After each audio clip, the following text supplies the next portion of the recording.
Good morning. My name is Andre. I'm going to read from Psalm 124. If it had not been the Lord who was on our side, let Israel say now. If it had not been the Lord who was on our side when people rose up against us, then they would have swallowed us up alive. When their anger was kindled against us, then the flood would have swept us away. The torrent would have gone over us. Then there would have been gone or the raging waters. Blessed be the Lord who has not given us as prey to their teeth. We have escaped like a bird from the snare of the fowlers. The snare is broken, and we have escaped. Our help is in the name of the Lord who made heaven and earth. This is the word of the Lord.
It's all about looking for God's presence in our midst. And so today we're going to get into the importance of trail markers.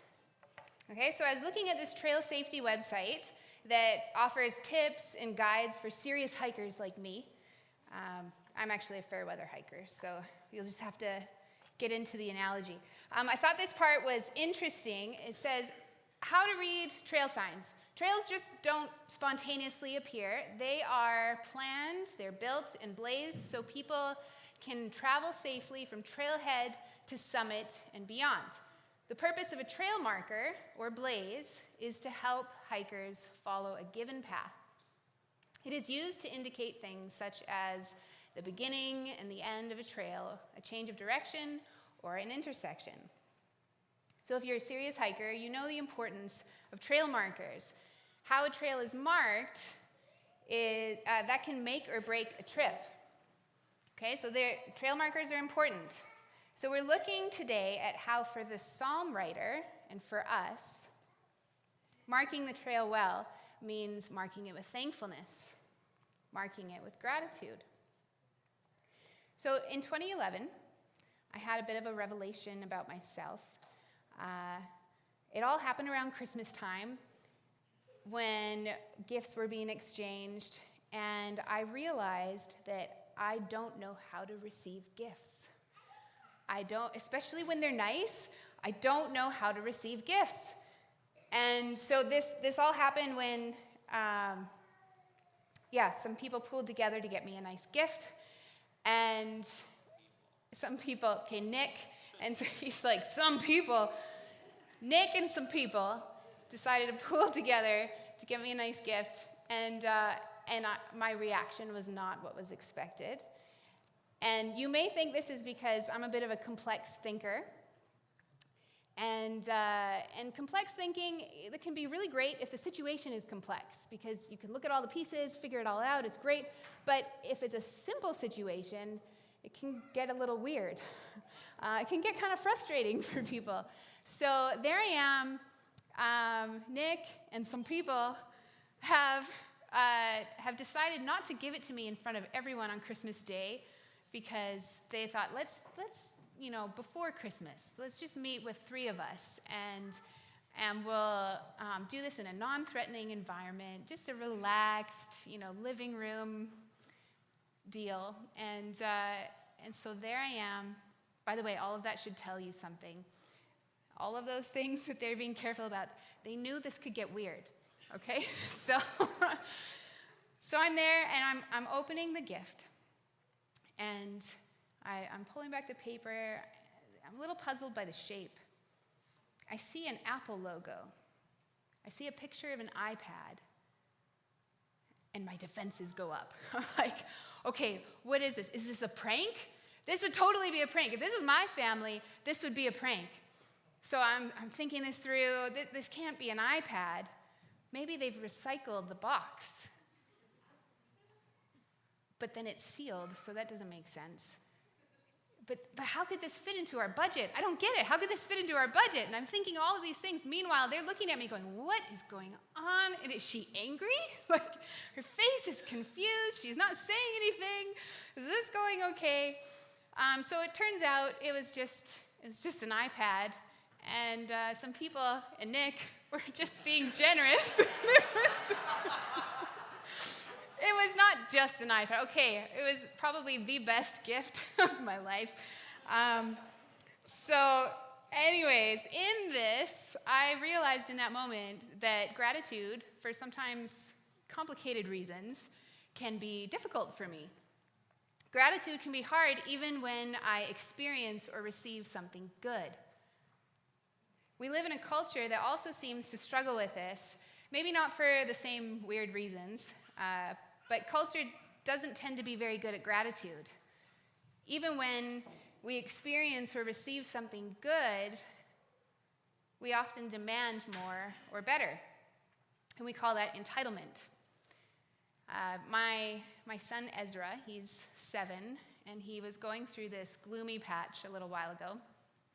And he just couldn't see the good things in life. You know, being 7 is hard. And he just kept rehearsing and reciting everything that was going wrong in his life. And just having such a bad week. He had the best little litanies of sadness that he would go over. And so one day, he says to me, Mom, I've just had such a bad week. And yesterday, I had another bad day at school. I was playing with my friend at recess, and then I fell and I scraped my leg. And he's like, see? And I look at this gaping wound that was about this big on his leg. But then he goes on, he's like, Mom, and this morning I woke up and I had 2 new scrapes on my leg while I was sleeping? How did this happen? And his eyes just seemed to scream at me, what is this world coming to, Mom? That a man goes to sleep and wakes up with scrapes. So he's already forgotten at this moment that barely 2 seconds ago, he's having the time of his life on the trampoline, jumping with his brothers who love him. He was living the good life, but under a cloud of selective memory and a little entitlement. Like our friend Ryan said last week, we tend to gravitate towards the negative. It's what we tend to notice more. And if gratitude can be hard, even when we experience or receive something good, what about gratitude when we experience or receive something difficult, something that's worse than scrapes? When our culture encounters tragedy or suffering or other difficult things, we tend to see outrage, we see protest, we see lots of canceling and blaming and contempt. But I don't want to be unfair here, so I did want to mention gratitude journals. That's another thing that culture will recommend to kind of keep cultivating happiness in your life and humility. All the celebrities are apparently into this. Not that I really follow them. But so this is something that they do. You practice saying thank you to something bigger than yourself and stay humble and happy. But from what I've seen, it really tends to focus on just the positive things, the feel-good things. It doesn't seem to get very close to the difficult things. It seems to focus on relief and resolution, but not redemption. So it either blocks out the pain, or at best, it tries to reframe it somehow with like willpower. So I did a bit of an exercise. I decided I would do some gratitude journaling. over the history of motherhood. And so it goes like this. Dear Gratitude Journal, I'm thankful that only two of my 4 boys, decided to cut their own hair down to the scalp for the 3rd time, and then hide the cuttings in their dresser for me to find later while doing my favorite hobby, laundry. I am thankful for their wild WWE energy, how they can destroy the safety net around a new trampoline and snap the poles in half in 3 days flat. That they have only destroyed 3 trampolines so far, true story, not 4. I'm thankful. All jokes aside, we don't hate gratitude journals. They do something, but they really only take you part of the way there. It's kind of like marking a trail with chalk. Okay, it'll last for a while. Someone may even see it when they run through right after you, but chalk fades and it'll wash away really fast when it matters because it's on the surface. It doesn't actually get to the deep places. It doesn't change the landscape. So when things are difficult, culture's trail markers often look like outrage or despair, or maybe there's a little bit of thanks. So that's culture. But how does the church react when things go wrong? I think at church sometimes we try to deal with the difficult things in life by doing both of those things that culture does. We take a little bit of despair, we take a little bit of outrage, we piece it together with some thanks, and we call it a lament psalm. Okay? And if you don't know what a lament psalm is, it's the most common type of psalm. They're just riddled through the whole book of Psalms. It's basically, you take a list of what feels wrong. You take a list of what feels wrong, and you ask God some tough questions. You try to make sense of it. You say some good things about who God is, and then you make a commitment. And so it might go like, God, why is this happening? Where are you? How long is this going to go on for? And then you exercise your faith and you say, but because you are this, I will this. Because you are faithful, I will trust. I will hope. I will be thankful. This is actually a really helpful formula for us, especially in difficult seasons. But you know how it goes. Too much of anything can become not helpful, can become a problem for us.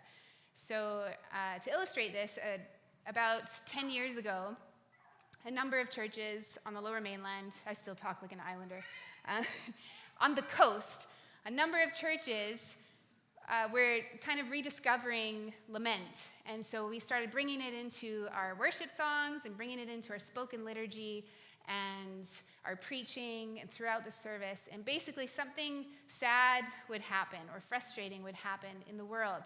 And then we'd bring it in and kind of almost make it a focal point. All the outrage and the protests and the despair would become kind of a litany of sadness. And then we'd marinate in it and throw in just a hint of hope, a little bit of faith, a little bit of thanks.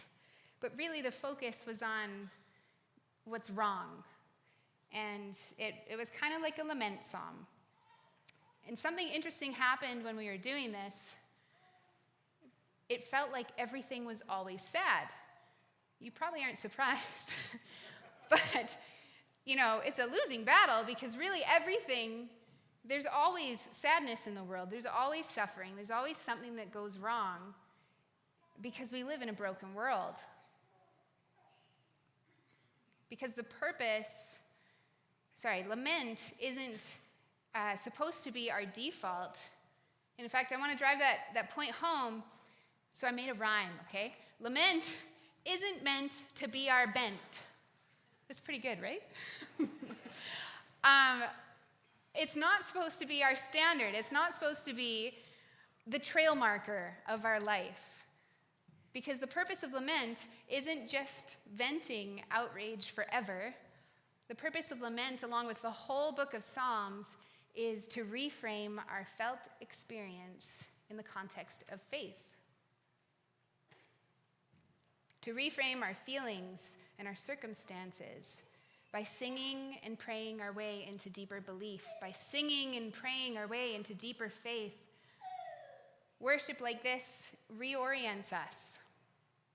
So we take our pain and we lay it before God so we can see the trail better, so we can keep moving towards Jesus, so we can keep pointing others towards Jesus.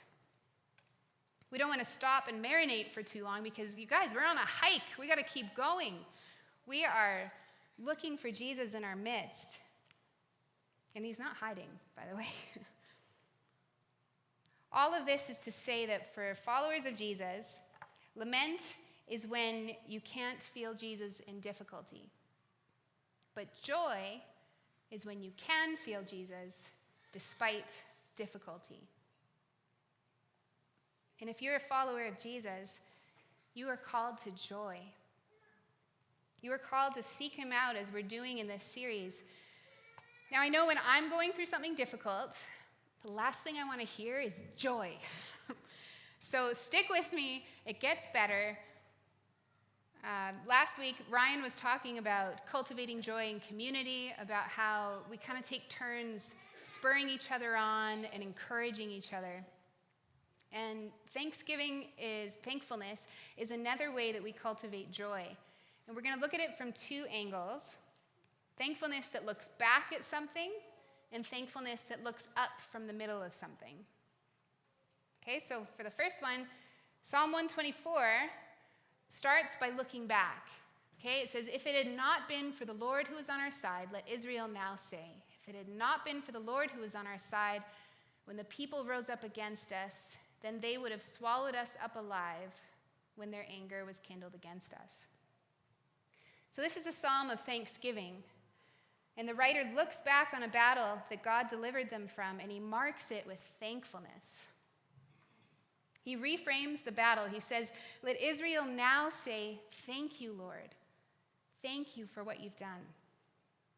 Now, sometimes it takes us a while to get to that place, doesn't it? It takes us a while to get to thankfulness, to see the good in something.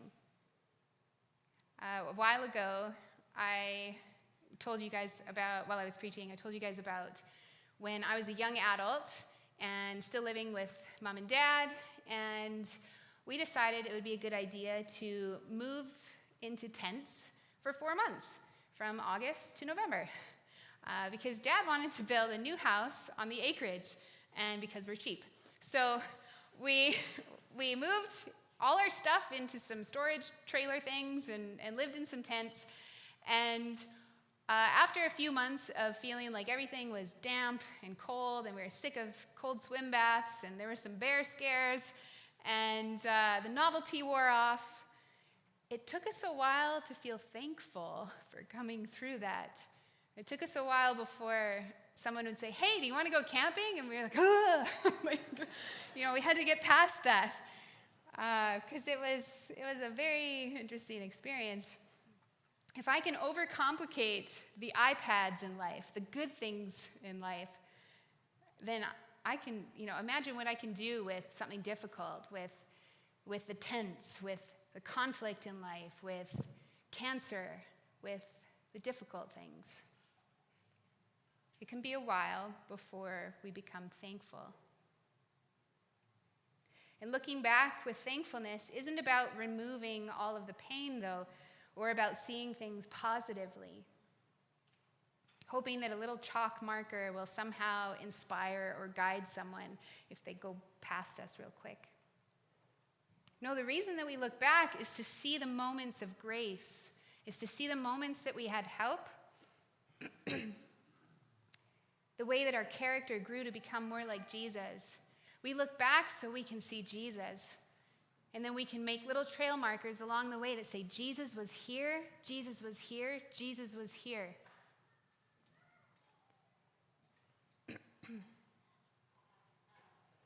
The Bible calls these Ebenezers. They're like little piles of stones along the trail that say God was there to help us. God had us during that time. But it can still take courage to look back, to go back into something painful and look for the good in it.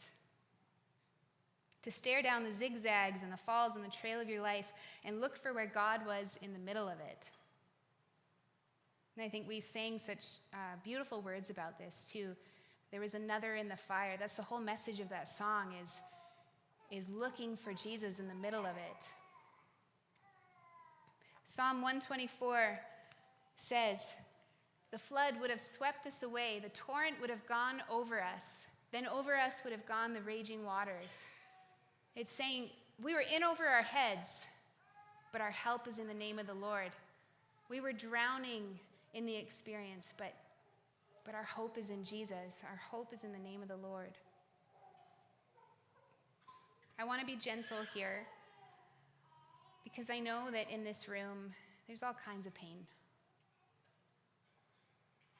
I know that when we ask the question why, we don't always get the answer. We don't get the answer we want. We get frustrated.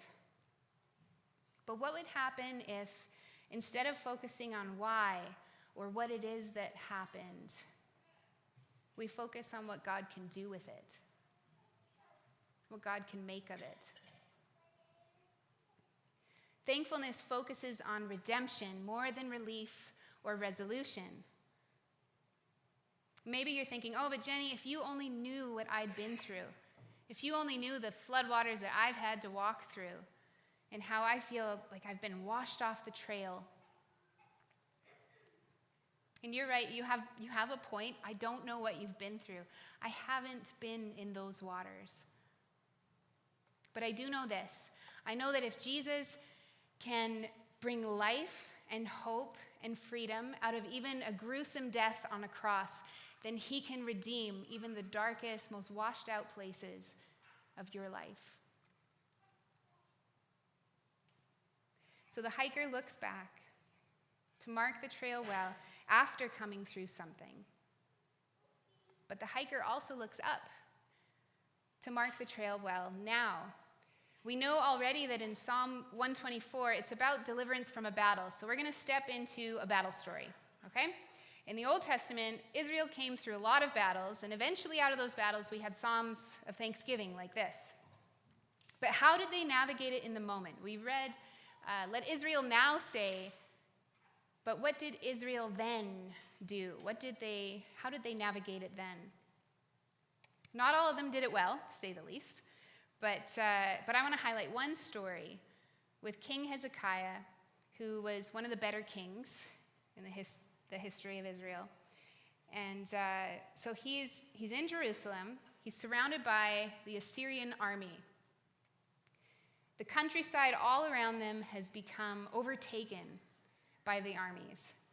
And now the enemy is threatening Jerusalem and mocking God, and Hezekiah is cornered. So he gets a letter from the enemy king, and it's just full of threats and slander and fear-mongering. And Hezekiah takes that letter to the temple, which is where God's presence is at that time. And it says he lays it out, he spreads it out before the Lord, and he prays. He prays over it.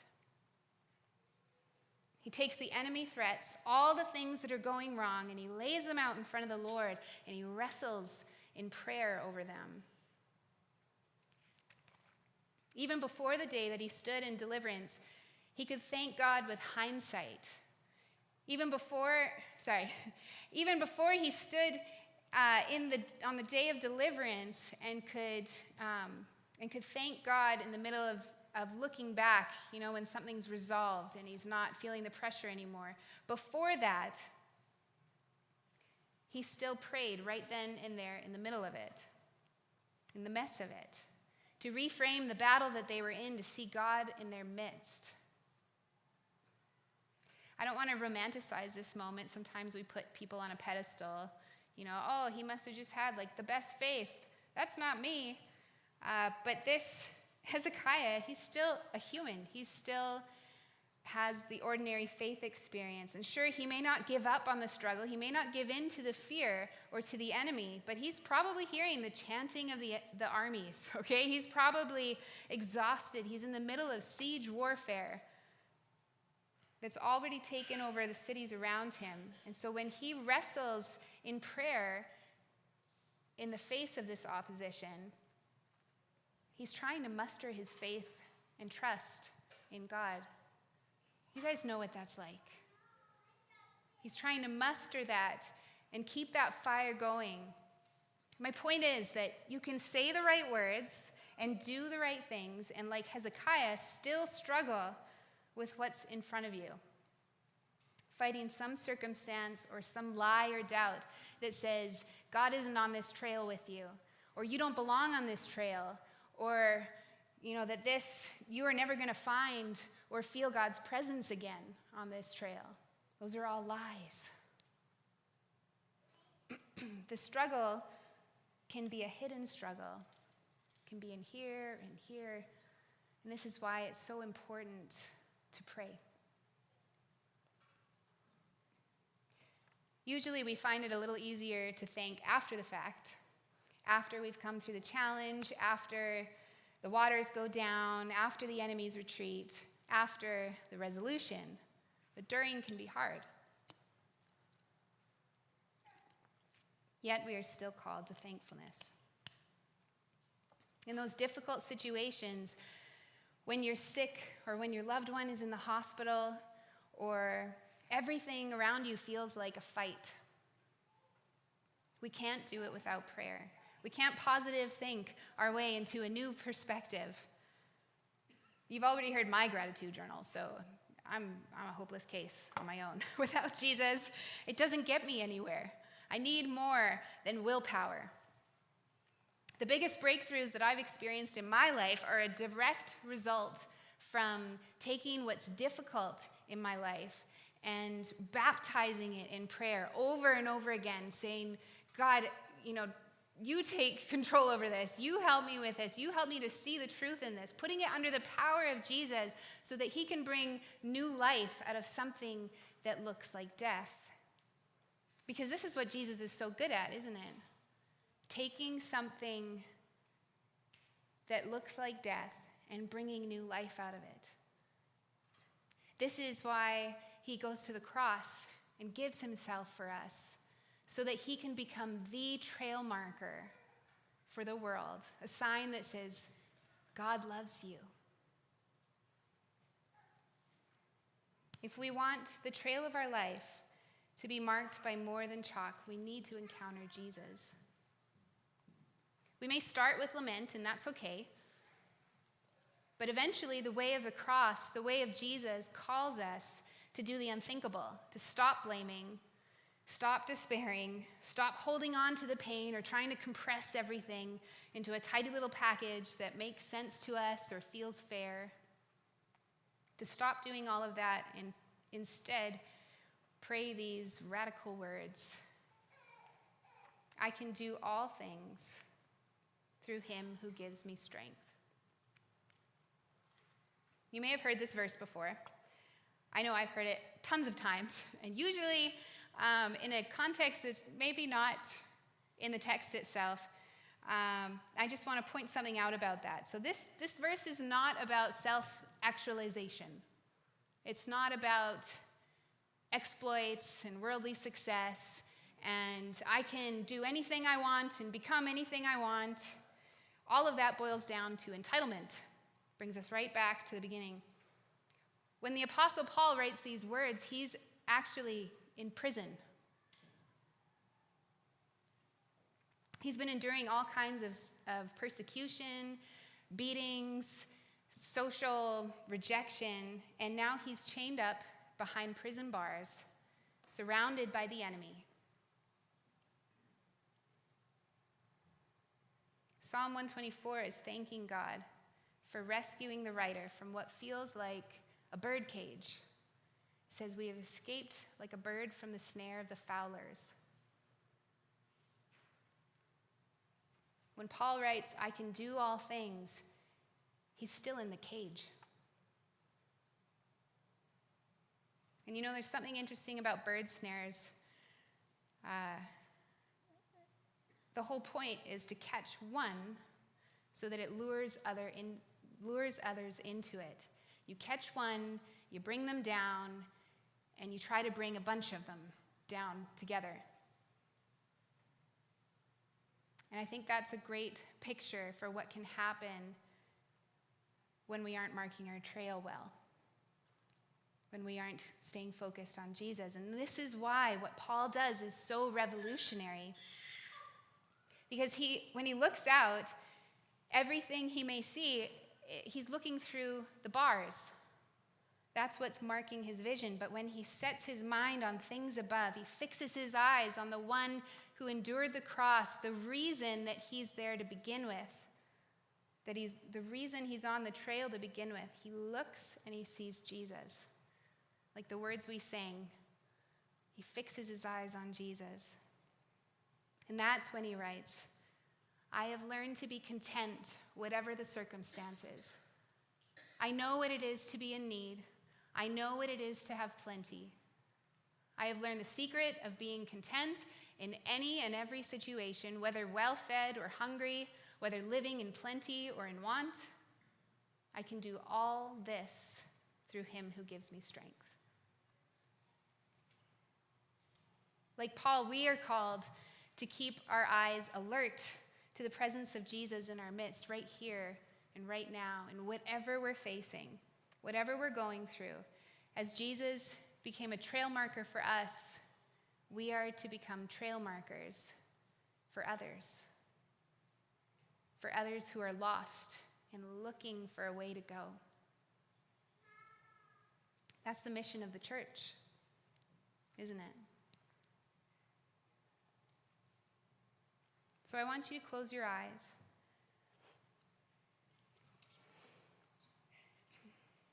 It may be that this morning you're saying, Jenny, I'm the lost hiker.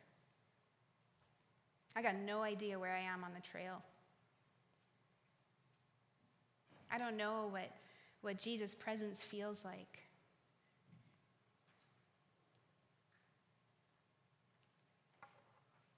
If that's you today, now's the time to do something about it. I want you to make a list as we pray. Pray silently with me. Make a list of all the things that have gone wrong in your life, or the things that maybe seem too good to be true.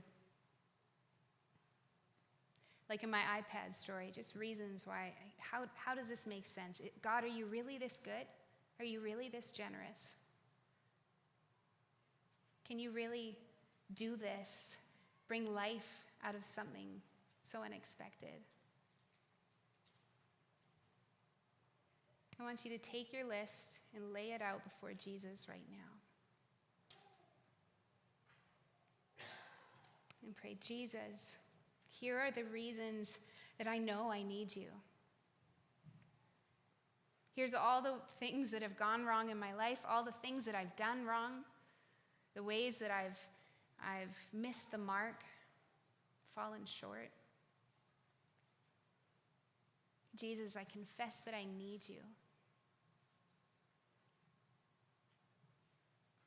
Jesus, I believe that you died on the cross and rose again so that I could experience forgiveness of sins, so I could experience new life that's marked by your presence. And so now, Jesus, I want to surrender my life to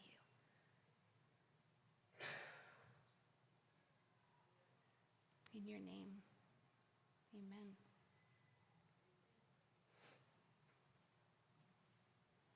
I'm going to invite the band to come up. If you prayed along with me, those words, whether it was a first time, whether it was something you needed to do again, can you tell someone? Can I encourage you to just find someone you can share that with, whether it's a friend or a pastor or the person beside you. It's just so important that you have support in your walk with Jesus. And we're going to be taking communion in a moment here.